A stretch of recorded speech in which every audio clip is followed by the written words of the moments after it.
Olá, pessoal! No Viva Biologia, edição Enem Ciências da Natureza de hoje, vamos falar um pouco sobre genética, especificamente a parte de genética clássica, que envolve as leis de Mendel, heredogramas e etc. Bom, pessoal, meu nome é Giulia e eu que vou ministrar essas aulas para vocês. Vão ser divididos em dois vídeos, a genética clássica e a genética molecular, que vai sair um pouquinho mais para frente depois. E então, nessa aula, a gente vai falar um pouco de conceitos que vamos precisar saber para responder as questões e entender as matérias que serão dadas. Vamos falar sobre as leis de Mendel, a primeira e a segunda. Vamos aprender a fazer o quadro de Punnett e como a ler e fazer heredogramas também, para a gente conseguir responder as questões no final. Bom, então a genética, ela estuda como os indivíduos herdam as características dos seus familiares. O pai da genética foi esse carinha que está na imagem, que se chamava Gregor Mendel.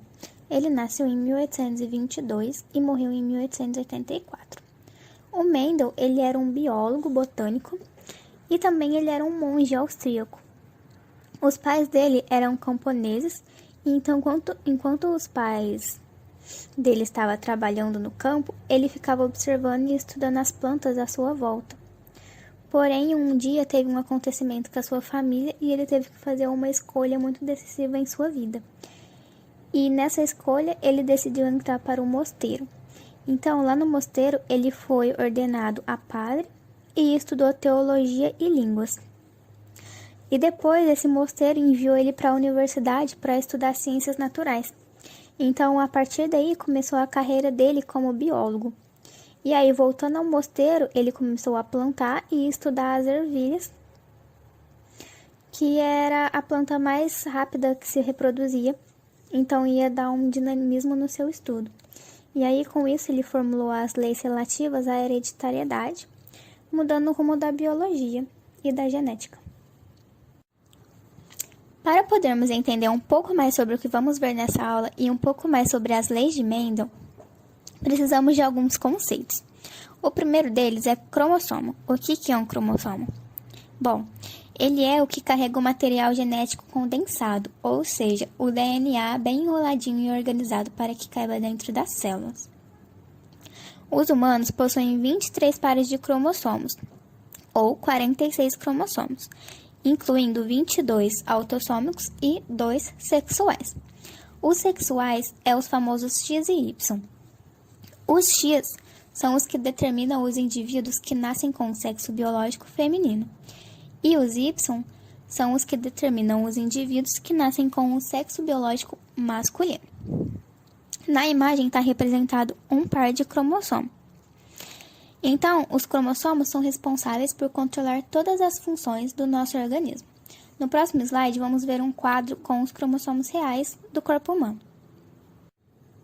Então, nesse quadro, podemos ver os cromossomos presentes no corpo humano. São 22 autossômicos e os últimos dois que está circulado em laranja são os cromossomos sexuais. Esse indivíduo em questão do quadro tem os cromossomos sexuais 1X e 1Y. Então, como ele tem o Y, ele vai ser o indivíduo que nasceu com o sexo biológico masculino. Se fossem 2X, ele seria um indivíduo que nasceu com o sexo biológico feminino.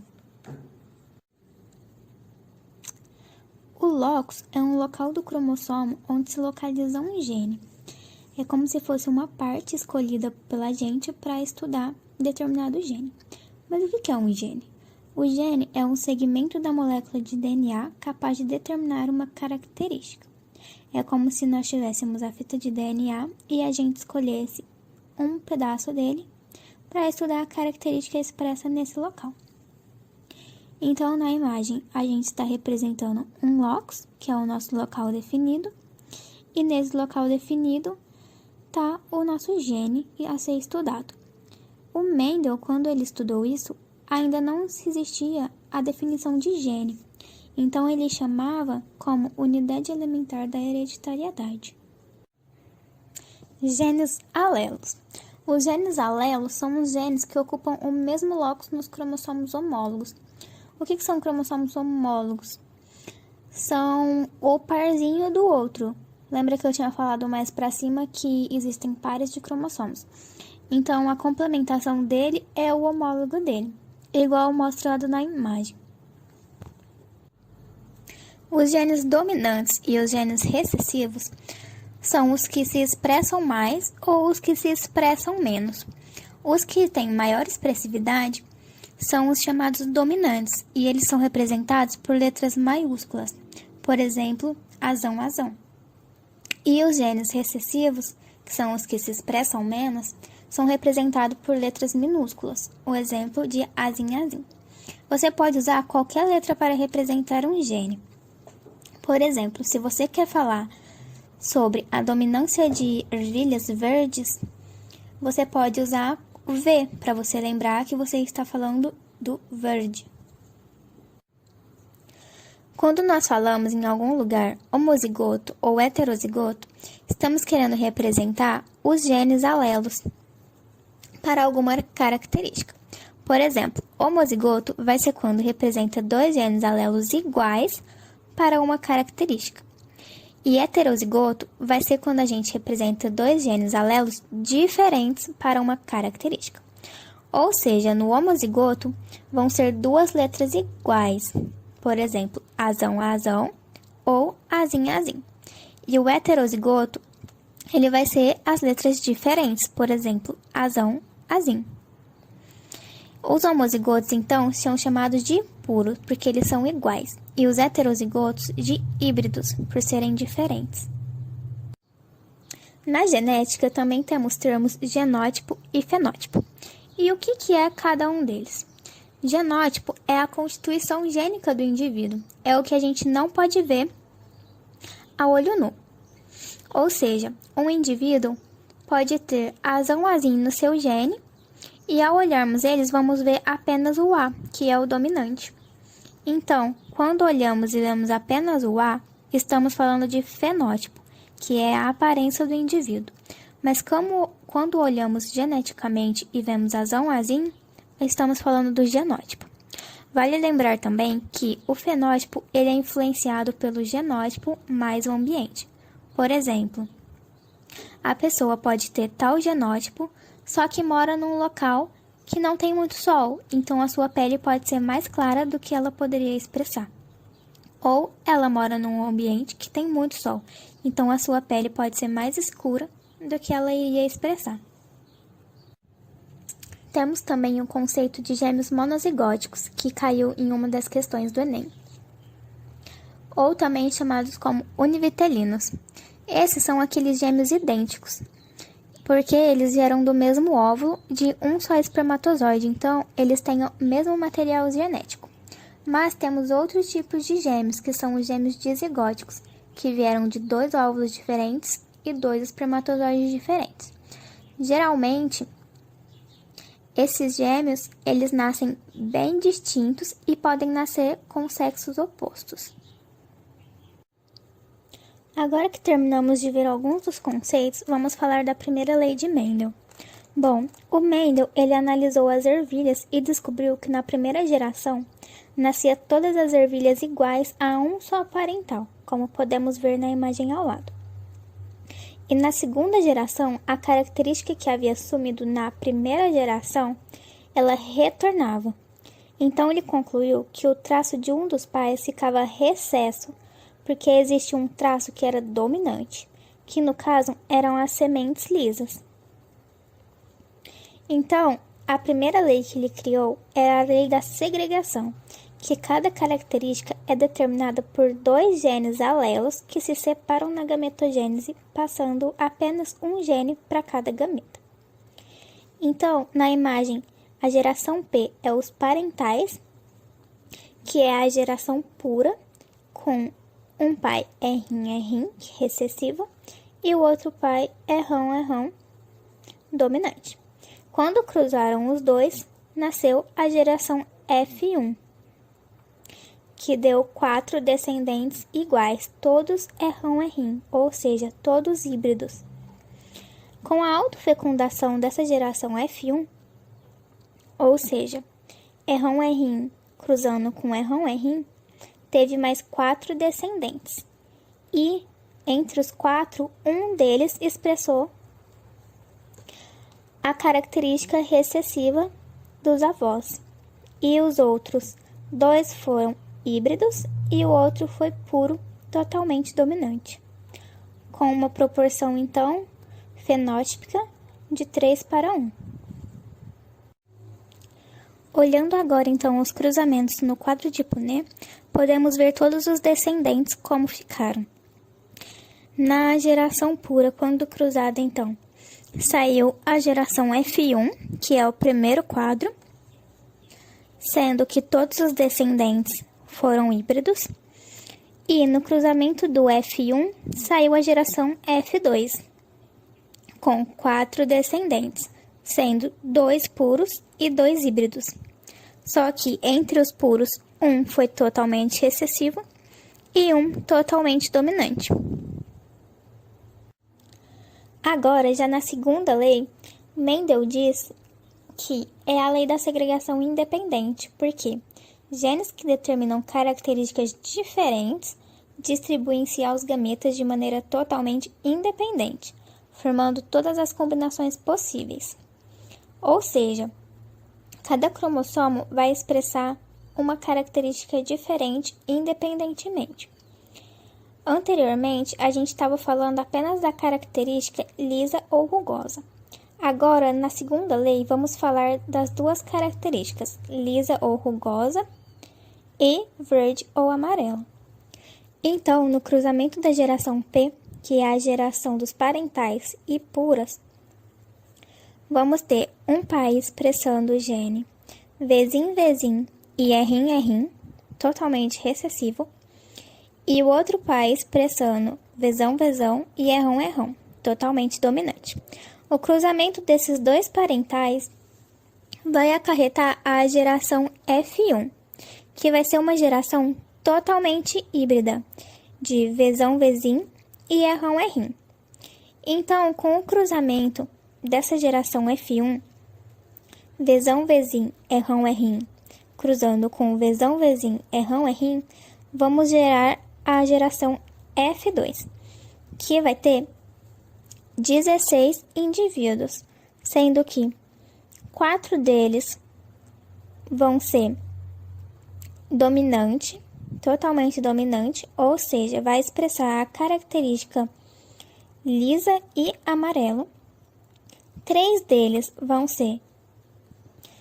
expressar a característica dominante para a cor amarela e ser recessivo para a textura, que eles vão ser rugosos. 3 deles vão ser recessivos para a cor, que vão expressar a cor verde, só que eles vão ser dominantes para a textura, então eles vão ser lisos. E apenas um desses indivíduos vão ser totalmente recessivo, que vão expressar a cor verde recessiva e a textura rugosa, que também é recessiva. Igual vemos no quadro de Punnett ao lado, todos os descendentes com todos os genótipos possíveis. Porém, no fenótipo, a proporção vai ser de 9:3:3:1. Então, a gente vem falando ao longo da primeira e da segunda lei de Mendel sobre o quadro de Punnett. Mas o que é isso? Como que a gente constrói ele para conseguir usar? Bom, primeiro, o quadro de Punnett foi criado pelo Reginald Punnett, que nasceu em 1875 e morreu em 1967.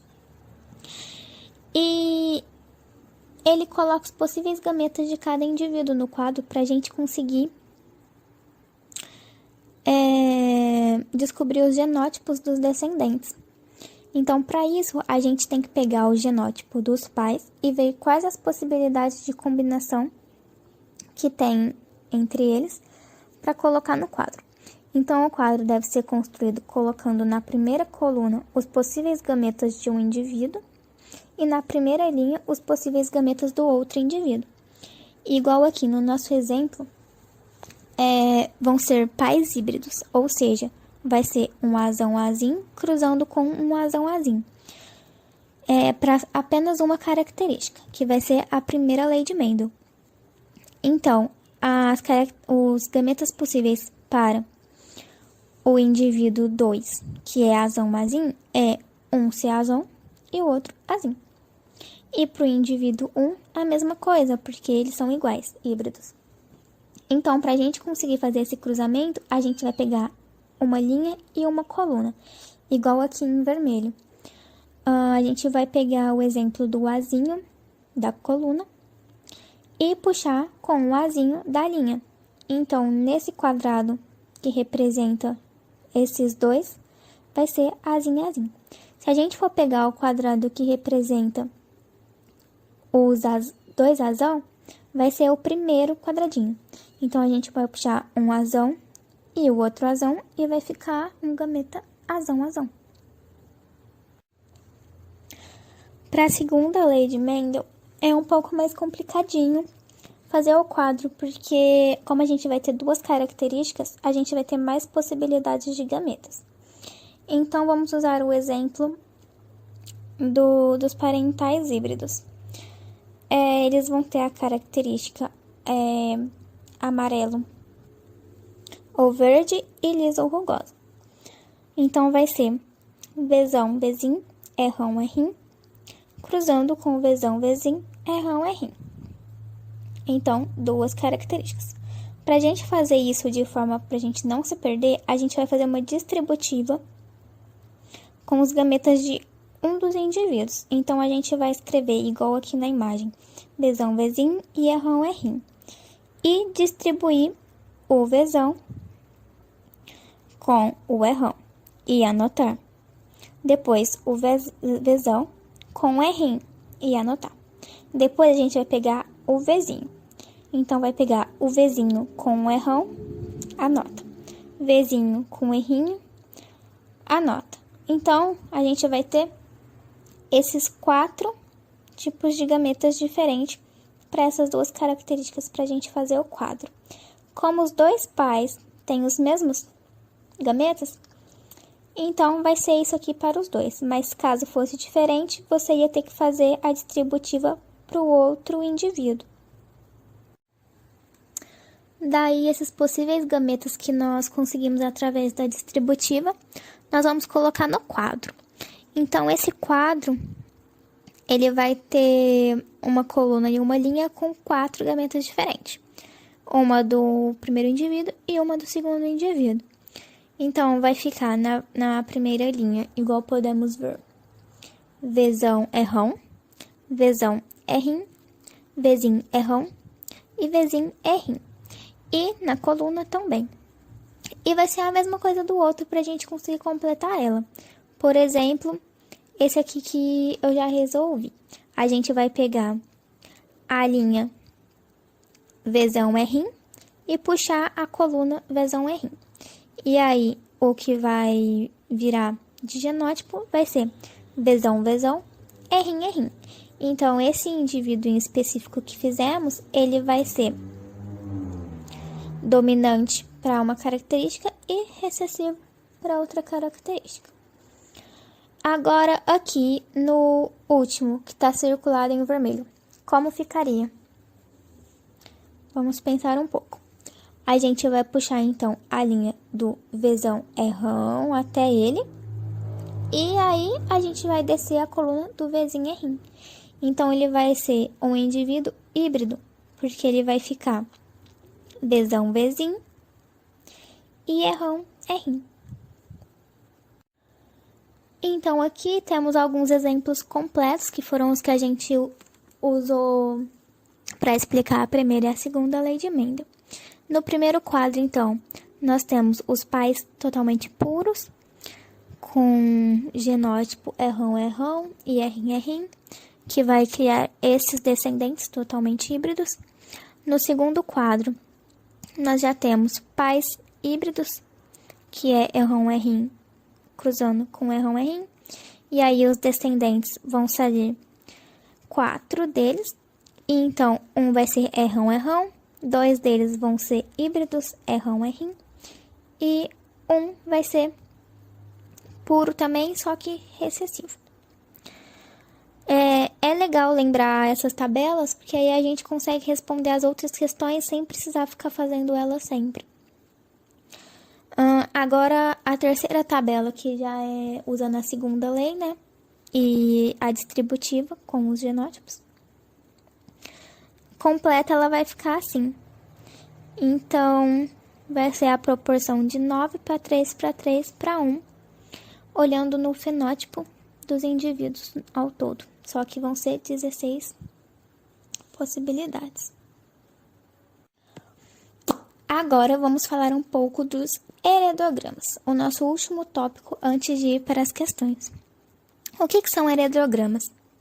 Eles são diagramas para representar as relações de parentesco. E para montar o heredograma, nós utilizamos símbolos específicos que já são pré-determinados para representar a genealogia familiar. Ele é como se fosse uma árvore da vida, mostrando, por exemplo, quais são os homens, quais são mulheres, quais têm sexo não especificado, quais são afetados por alguma coisa e etc. Então, com ele é possível conhecer certos padrões que vêm ao longo da geração, determinando a probabilidade de uma certa característica se expressar e o tipo de herança genética que condiciona essa característica. Vamos analisar um heredograma no próximo slide.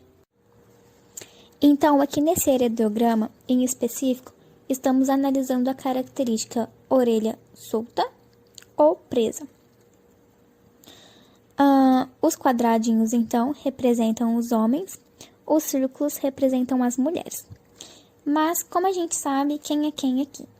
Bom, na linha 1, temos os parentais, que pode ser os avós da linha 3 e os pais da linha 2.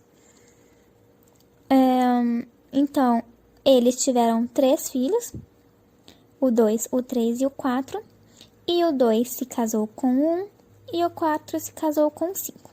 O 1 e o 2 tiveram mais 3 filhos, que está na linha 3, que representa o 1, o 2 e o 3. E o 4 e o 5 da linha 2 tiveram mais 5 filhos, que é o 4, 5, 6, 7, 8 da linha 3. Bom, os que estão pintados de preto representam os com o lobo da orelha solto, e os em branco, o lobo da orelha preso. Nem sempre as características que tiverem pintadas de preto vão ser recessivas. Na maior parte das vezes são recessivas, mas também podem ser dominantes, como é o caso desse heredograma. Então, vamos começar aqui na primeira questão, que é uma questão de 2017, que diz: a distrofia muscular de Duchenne, DMD, é uma doença causada por uma mutação em um gene localizado no cromossomo X, ou seja, cromossomo feminino. Pesquisadores estudaram uma família na qual gêmeas monozigóticas eram portadoras de um alelo mutante recessivo para esse gene, heterozigóticas, então. O interessante é que uma das gêmeas apresentava o fenótipo relacionado ao alelo mutante, isso é, DMD, enquanto a sua irmã apresentava fenótipo normal. A pergunta é: a diferença na manifestação da DMD entre as gêmeas pode ser explicada pela letra A, dominância incompleta do alelo mutante em relação ao alelo normal. Letra B, falha na separação dos cromossomos X no momento da separação dos embriões. Letra C, recombinação cromossômica em uma divisão celular embrionária anterior à separação dos 2 embriões. Letra D, inativação aleatória de um dos cromossomos X em uma fase posterior à divisão, que resulta nos 2 embriões. Letra E, origem paterna do cromossomo portador do alelo mutante em uma das gêmeas e origem materna na outra. Então, por que a resposta certa é a letra D? Quando a gente fala de expressão de fenótipos distintos em mulheres heterozigóticas, para gene ligado ao sexo, que é o cromossomo X, e gêmeas monozigóticas, deve ser explicada pela inativação ao acaso de um dos seus cromossomos X. Então, por isso que a letra certa é a D, porque tem a inativação aleatória de um dos cromossomos. Questão 2, 2017 também. Ela diz: o heredograma mostra a incidência de uma anomalia genética em um grupo familiar. O indivíduo representado pelo número 10, preocupado em transmitir o alelo para a anomalia genética a seus filhos, calcula que a probabilidade dele ser portador desse alelo é de... Bom, a resposta correta é a D, mas por que é a D? Bom, então é a letra D porque, analisando o heredograma, a gente pode perceber que os pais do indivíduo 10, os dois não representam anomalia.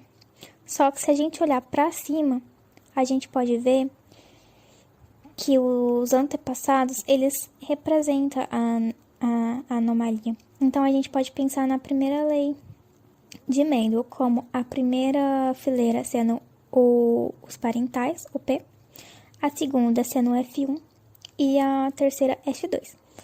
Então, no F1, os pais vão ser heterozigotos, híbridos. Ou seja, eles vão ser azão, azim, azão, azim. Só que como a anomalia é recessiva, ela não vai apresentar neles. Ela vai apresentar nos seus descendentes, que no caso apresentou no indivíduo 11, que está circulado em amarelo. Então, como ele apresenta a bolinha pintada, a gente já pode dizer diretamente que ele é azim-azim, recessivo. E aí, para isso, para que saia filhos recessivos, os pais têm que ser azão-azim e azão-azim, igual está aqui no cruzamento ao lado. Então, fazendo o cruzamento dos pais, a chance do indivíduo 10 sair, ele vai ser azão-azão, azão-azim ou azão-azim novamente. Como ele não pode ser azim-azim, senão ele ia estar pintado de preto, a gente exclui essa possibilidade. E aí vai sobrar 3 possibilidades, que é a possibilidade do indivíduo 10 ser azão-azão, ou 2 possibilidades dele ser azão-azim, azão-azim. Só que, para que ele possa passar essa anomalia para os filhos dele, ele precisa ser portador de um azim. Então, ele tem 2 chances de ter essa anomalia em 3 chances do total. Então, a probabilidade de portar o gene é de 2/3, pois apenas 2 tem o gene recessivo dentro das 3 possibilidades. Então, a gente vai fazer a regra de 3, contando que 3 possibilidades é 100%. E aí, o resultado vai dar 66,6%, que aproximadamente é 67. A questão 3 é de 2018 e ela diz: o cruzamento de 2 espécies da família das anomáceas, a xerimola com a fruta pinha, resultou em uma planta híbrida denominada de atemoia. Recomenda-se que o seu plantio seja por meio da enxertia. Um dos benefícios dessa forma de plantio é a letra A, ampliação da variabilidade genética. B, produção de frutos das 2 espécies. C, manutenção do genótipo da planta híbrida. D, reprodução de clones das plantas parentais. E, modificação do genoma decorrente da transgenia. Primeiro, a gente tem que saber o que é uma enxertia. A enxertia é quando você faz uma reprodução assexuada de alguma coisa, ou seja, vai ser os mesmos genes, vai ser o mesmo material genético. Então, a letra A já está descartada, porque a gente não vai ampliar a variabilidade genética, a gente vai continuar com a mesma. Produção de frutos das 2 espécies é errado também, porque uma sempre vai ser dominante em cima da outra, então não vai ter como a gente ter frutos das 2 espécies, porque ela é híbrida, tipo azão, azim. O azão vai dominar sobre o azim. C. Vamos pular a C porque ela tá certa, né? Letra D. Reprodução de clones das plantas parentais. Não, a gente não vai conseguir ter clones das plantas parentais, porque as parentais são as que deram origem a essa que a gente está falando. Vai ser clones das plantas que a gente está falando, não dos parentais. Modificação do genoma decorrente da transgenia. Também não, a gente não vai modificar o genoma, a gente vai manter ele. Então, a certa é a C, porque a gente vai fazer a manutenção do genótipo da planta híbrida. Ela vai continuar com o mesmo genótipo, porque ela fez uma reprodução assexuada. Questão 4, Enem de 2018. Gregor Mendel, no século XIX, investigou os mecanismos da herança genética observando algumas características de plantas de ervilha, como a produção de sementes lisas ou rugosas, característica determinada por um par de alelos com dominância completa. Ele acreditava que a herança era transmitida por fatores que, mesmo não percebidos nas características visíveis de plantas híbridas, estariam presentes e se manifestariam em gerações futuras. A autofecundação, que fornece dados para corroborar a ideia da transmissão dos fatores idealizados por Mendel, ocorre entre plantas. Letra A. Híbridas de fenótipo dominante, que produzem apenas sementes lisas. Letra B. Híbridas de fenótipo dominante, que produzem sementes lisas e rugosas. Letra C. De linhagem pura, que o fenótipo dominante, que produzem apenas sementes lisas. De linhagem pura, de fenótipo recessivo, que produzem sementes lisas e rugosas. Letra E. De linhagem pura, de fenótipo recessivo, que produzem apenas sementes rugosas. Bom, se a gente for pensar na autofecundação, a autofecundação acontece aonde? Na F1. A F1 são indivíduos híbridos. Então, a gente já pode excluir a alternativa C, D e E, porque é que fala em linhagem pura. E não é pura, são híbridas na autofecundação. Então, a letra A fala que quando as híbridas são cruzadas, produzem apenas sementes lisas. E isso também está errado. A gente viu lá que é uma proporção de 3:1. Então, também vai ter rugosas. Por isso que a B é a letra certa. Híbrida, fenótipo dominante, que produzem sementes lisas e rugosas. E por fim, vamos ver a questão 5, nossa última questão de hoje. Ela é de 2019.